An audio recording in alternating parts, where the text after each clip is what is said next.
What's up, everybody? You want to know what we're doing today? I bet you do want to know what we're doing today. We are going to talk about spy missions. Spy missions went over a rehaul a little while ago, so they're, tentatively referred to as Spy 2.0 because 2.0 is sexy. So, what is a spy mission? Well, have you ever wanted to get your Mission Impossible on in Warframe? Because that's what you're about to do, is get your Mission Impossible on. Multiple units can tackle this, but if you want to go the stealthiest route, you're going to want to bring something capable of invisibility, because it just makes bad guys not seeing you that much easier. That being said, you really can do it with any Warframe, so it's not like you're necessarily limited to just using a Loki or an Ash. You have 3 data cores is the objective of this. So you got 3, let's say, bank vaults. And your goal is to break into these bank vaults without them terminating the content of the bank vault. So, that being said, stealthiness, particularly when you get to the area of the bank vault, is an important thing. Every time you kind of mess up in the bank vault, it makes it harder for the next one, so that's something to keep in mind. Also, if they destroy the actual stuff inside the bank vault, then depending on the mission, you can lose. Some missions require you to get all 3, some will, as long as you get 1, they're happy. It'll say up top, when you get to the entrance of the bank vault, you will find a locked door and a hacking terminal. You play your hacking minigame for whatever featured group you are in, and then you have multiple ways to approach the objective. These have a habit of being changed pretty much every time you blink your eyes.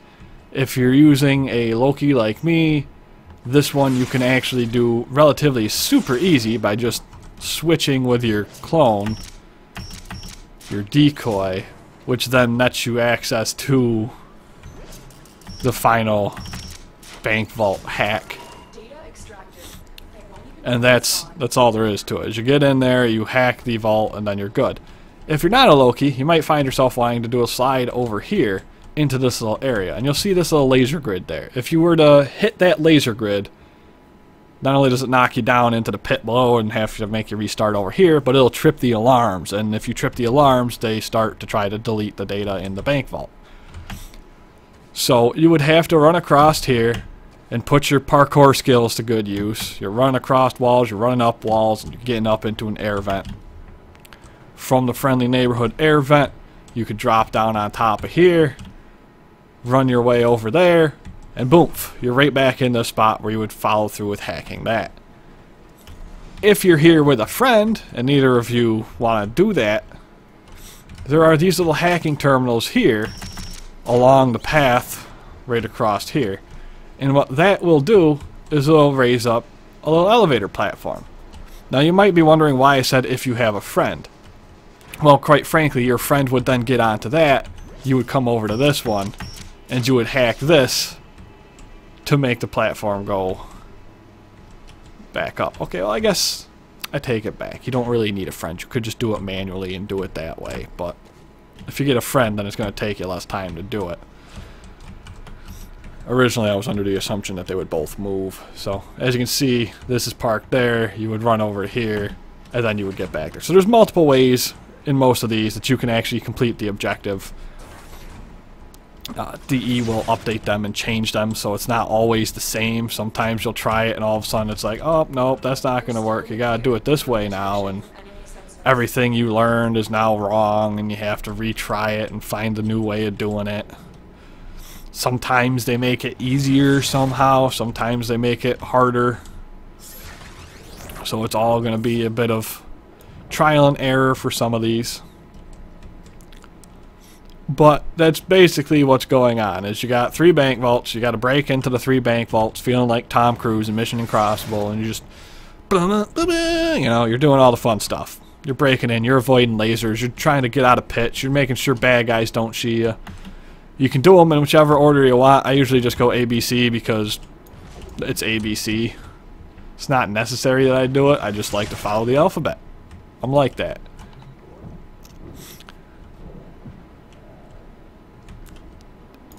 Each one has its own paths, but ideally it's the same thing. I mean, you're breaking in, you're trying not to be detected, and you're trying to access that final terminal. Of course, the higher the level of the spy mission you do, the harder the hacking parts are going to be, because the hacking minigame will actually go up to the point where the highest level ones are rather intimidating for a lot of people, and some might find themselves really wanting to bring the cipher tools so that they can just hack their way through it that way. Now again, there's multiple ways of doing this, as there are with pretty much all of these. If you're using a Loki, again, you can kind of cheat the system a little bit here, because Loki doesn't really care about barriers, because as long as he can put his decoy through it, he can get through it himself without activating it. Little cheap, yes, but it does work. It looks like I may have killed that enemy in there without realizing it.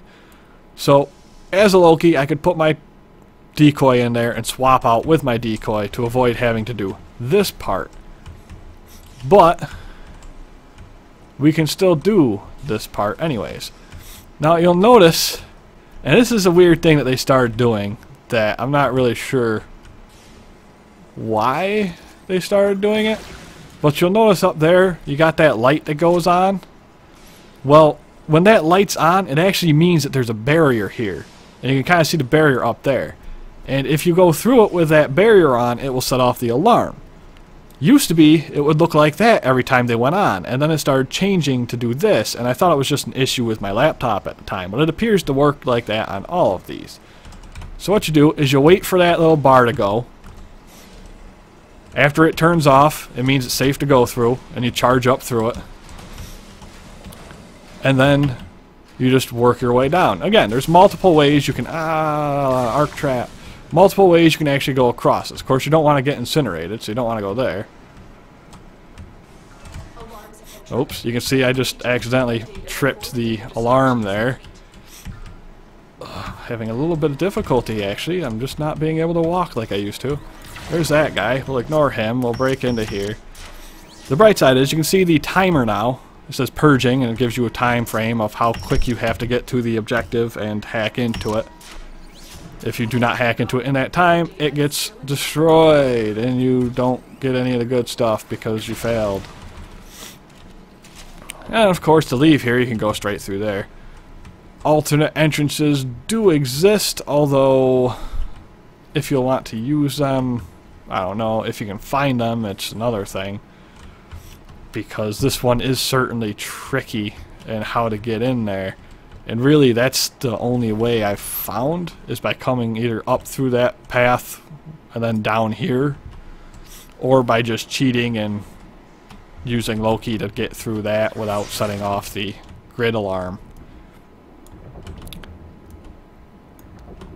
Now, why would you want to go through all the trouble of this? I mean, why would I want to do this mission? Reward-wise, there's actually a lot going on for the spy missions. If you kill an enemy while in stealth, when they're not alerted to, you'll see a stealth affinity bonus pop up in the upper right-hand corner of my screen. This means that every time I'm killing a person, during its effect, I'm getting that much more affinity gain. This will top off at 500%, meaning as long as I keep chaining the kills together without being seen or detected, I can be getting 500% of the affinity for that kill every single time. That adds up quick. As if that's not enough, you gain a large, and I mean a rather, especially in the later tiers of the spy missions, very large, substantial amount of affinity for doing a successfully undetected vault hack. So if I manage to get into that vault and I don't set off the alarms, I get some good reward affinity for it. Likewise, I have pretty much always received a void key of some level. Most of the time it's a tier 1 key, but nonetheless, I've always received a void key for doing a spy mission. So I assume that that's probably worked into the rewards somehow. Now, this one here, I like to just go up this little wall here. Kind of just sneak my way over here. Go invisible. You can roll, run, and go across to there if you want.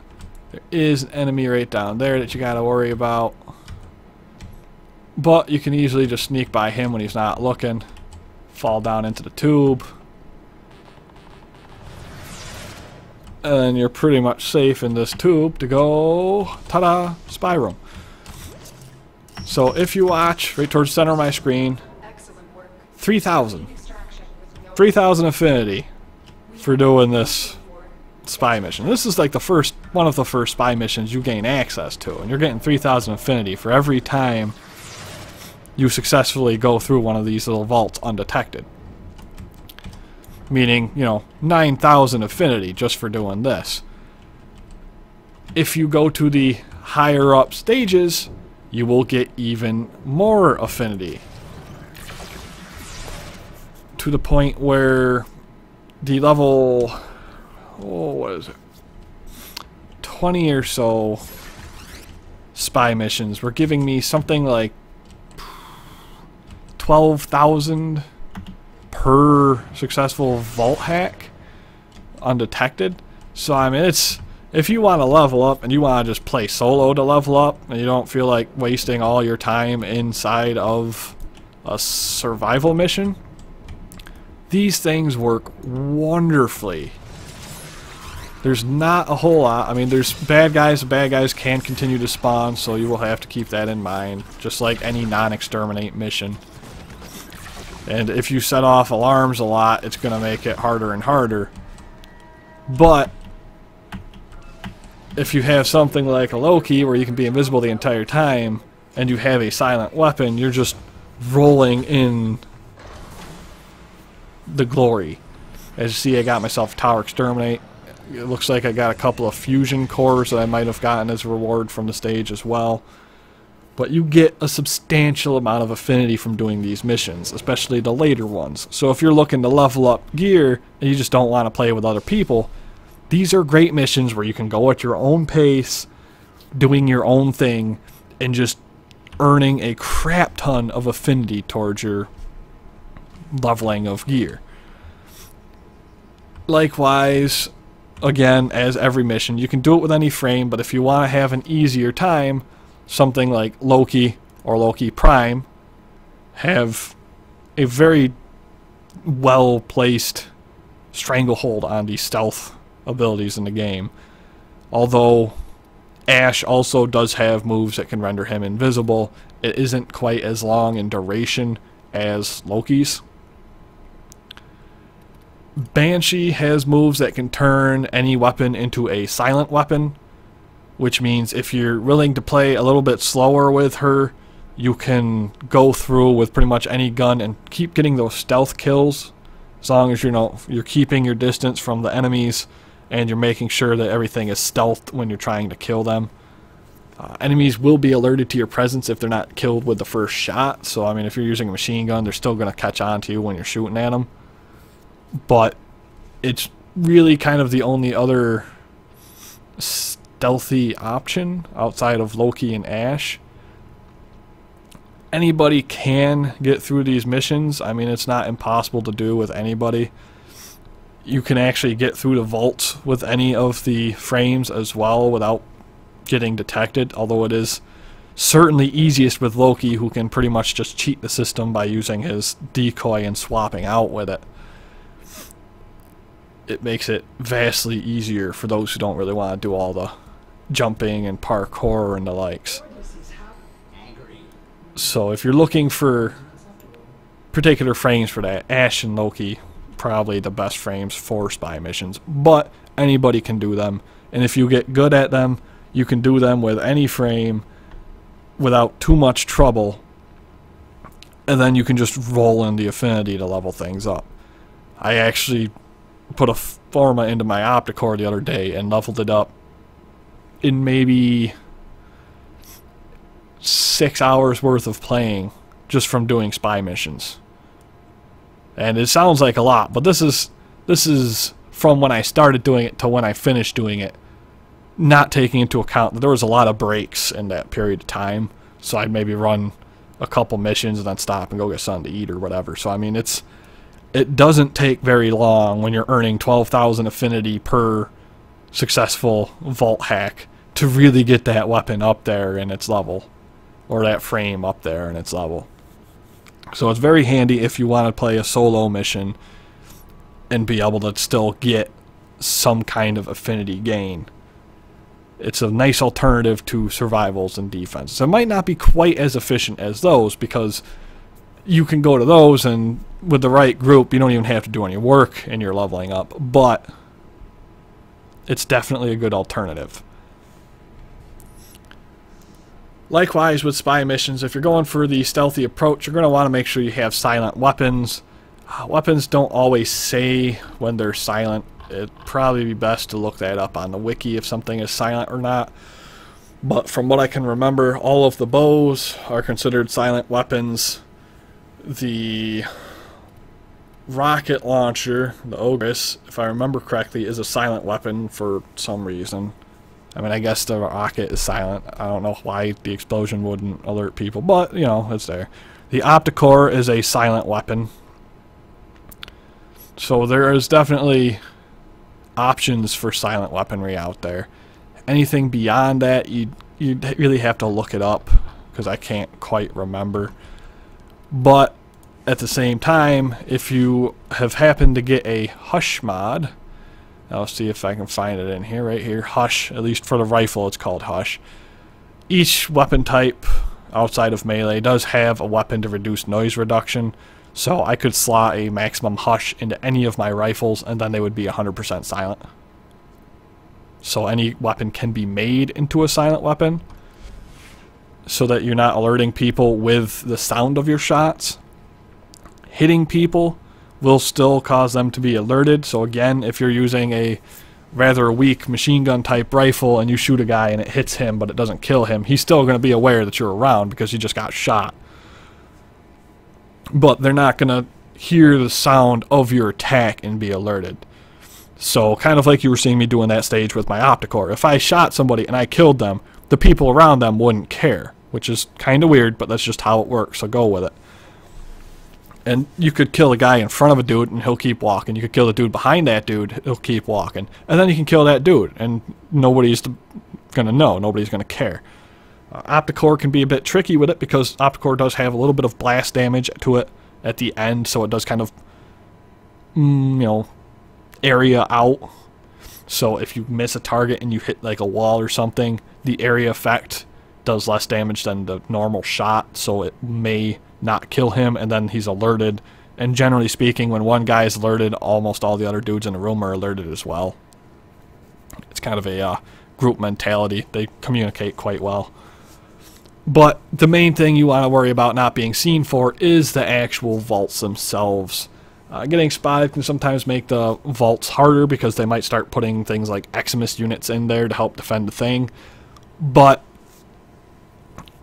they usually aren't too bad because you can get through mostly all of the vaults without being detected in any way, just by following certain paths. And those paths will change, and sometimes it doesn't make sense how they change, and it kind of randomizes it each time you do it, so it's a little tricky in that respect. But that's spy missions. The biggest downsides to the spy missions is that since it is kind of randomized, you might remember how to do it and then all of a sudden they change it, so now you can't do it that way, and then you have to kind of relearn how to do it just to have it change again. And I mean, eventually you're going to learn all the different ways that you can do it. Some of them might not even be in existence anymore because they decided to get rid of it. But I think one of the hardest things about it is going to be those not quite visible walls and things like that, because if you're not looking for it, you don't know about it. I just now figured out that those things are like that because I could see the bar of light up top and I was talking about it. Sometimes all of a sudden there's a floor with a hole in it and you fall down the hole and you set off alarms. There's cameras you got to worry about. Every now and then there's bad guys patrolling the area you got to worry about. The vaults can be tricky until you get to learn of them. But where it's going to be difficult is when you get multiple people. Like if you go into a pug for a spy mission, all it's going to take to blow that, you know, large affinity bonus or possibly the mission is that one guy that just goes charging in and sets off everything. So keep that in mind. I mean, the more that people learn about the spy missions and how they're done, the less I assume you're going to get people that just blow into it and, you know, blow the entire mission because of it. But it does, especially if you're not a Loki, rely on that parkour aspect of the game. So people that aren't familiar much with that parkour aspect, because they're either starters or they just never bothered because that's not how they play, are going to have a little bit of a harder time doing the vault parts of the missions. A little bit of practice is all it takes, really, and there's multiple paths, so it's not always going to be hard or whatever, and, you know, always be the same either for that necessary point. But you just want to keep that in mind. The spy missions are set up to kind of be a stealth mission, and not everything is set up for stealth. You can do it, it'll be harder with non-stealth frames, but it's still entirely possible. You might just have to take your time a little bit more if you want to get that full stealth experience. Likewise, you could just blitz through the entire thing if you're just trying to finish a stage. I mean, you can just blitz through the bad guys, just murder everything as fast as you can to try to get in there. And then when you get in there, you could, you know, take your time and try to get to it without setting anything off. So there's multiple ways of approaching it.